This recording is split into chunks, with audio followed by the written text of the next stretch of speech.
হরে কৃষ্ণ। প্রিয় ভক্তবৃন্দ, আপনাদের সকলের চরণে প্রণাম।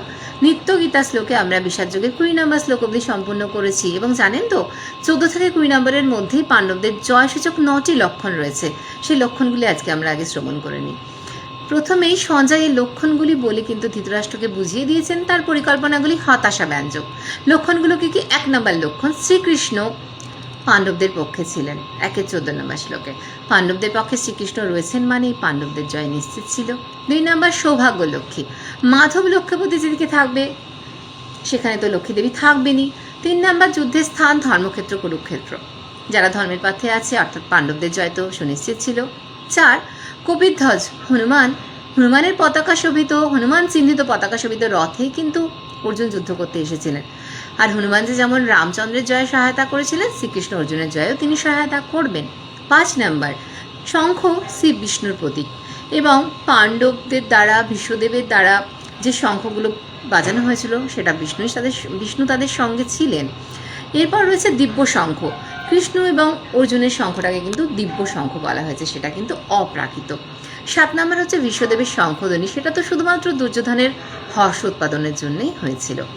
8 নম্বর, শ্রীকৃষ্ণ অর্জুনকে নিয়ে যে রথে করে যুদ্ধক্ষেত্রে প্রবেশ করলেন সেই রথটি কিন্তু অগ্নিদেবের দেওয়া, আমরা শ্রবণ করেছি যে রথটা ত্রিভুবনে অপরাজেয় ছিল। আর 9 নম্বর যে লক্ষণটি সেটা হলো হৃদয় বিদীর্ণ। পাণ্ডবদের শঙ্খধ্বনি শুনে কৌরবদের হৃদয় বিদীর্ণ হয়েছিল, কারণ কপিধ্বজ হনুমানজি কথা দিয়েছিলেন যে আমি বৃদ্ধ হয়েছি, যুদ্ধক্ষেত্রে আমি যেতে পারবো না, কিন্তু তোমাদের এই শঙ্খধ্বনি, তোমাদের এই বাদ্যযন্ত্রের মধ্যে আমি প্রবেশ করে তুমুল আওয়াজ সৃষ্টি করব, যেটা কিনা কৌরবদের হৃদয়কে বিদীর্ণ করবে। এরপরে আমরা তাহলে আজকে আসছি, এই 4টি যদি আপনারা চান আমি আপনাদেরকে দিয়ে দিতে পারি। এবং এরপরে আমরা আসছি আজকের শ্লোকে, যেটি কিন্তু ভীষণ গুরুত্বপূর্ণ একটি শ্লোক। অর্জুন উবাচ, অর্জুন কি বলছেন?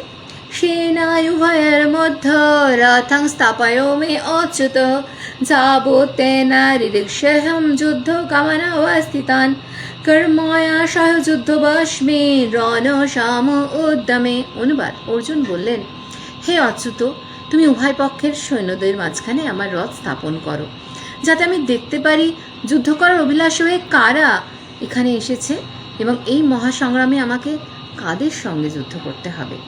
তাৎপর্য, শ্রীকৃষ্ণ পরমেশ্বর ভগবান, কিন্তু আমরা এখানে দেখছি অর্জুন শ্রীকৃষ্ণকে বলছেন তুমি রথটাকে উভয় সেনাদলের মাঝে স্থাপন করো। আসলে শ্রীকৃষ্ণ যেখানেই থাকুন তিনি কিন্তু অচ্যুত, তিনি কখনো চ্যুত হন না। সে তিনি বৃন্দাবনেই থাকুন, তিনি কংসকেই বধ করুন, বা তিনি গোবালকদের সঙ্গে তাদের এঁঠো খাবার আস্বাদন করুন, সবসময় তিনি অচ্যুত এবং তিনি ভক্তের প্রেমে বাধা পড়ে যান, ভক্তের দাস হয়ে তিনি সেবা করেন। তাই জানেন তো ভগবান মুক্তি প্রদান সহজে করলেও সহজে ভক্তি দিতে চান না। এখানে আমরা দেখছি অর্জুন শ্রীকৃষ্ণকে বলছেন, কারণ শ্রীকৃষ্ণ তো রথের সারথি হয়েছে না অর্জুনের। এবং আমরা দেখছি অর্জুন কতটা বীরত্বপূর্ণ সাহসিকতা রাখেন যে তিনি তার নিজের নিরাপত্তা বলয় ত্যাগ করে পার করে তিনি উভয় সেনাদলের মাঝখানে গিয়ে উপস্থিত হতে চাইছেন এবং সেখানে যাওয়ার পর তিনি কি দেখলেন সেটাই আমরা এর পরের শ্লোকে আস্বাদন করব। হরে কৃষ্ণ, হরি বল। আপনাদের সকলকে চরণে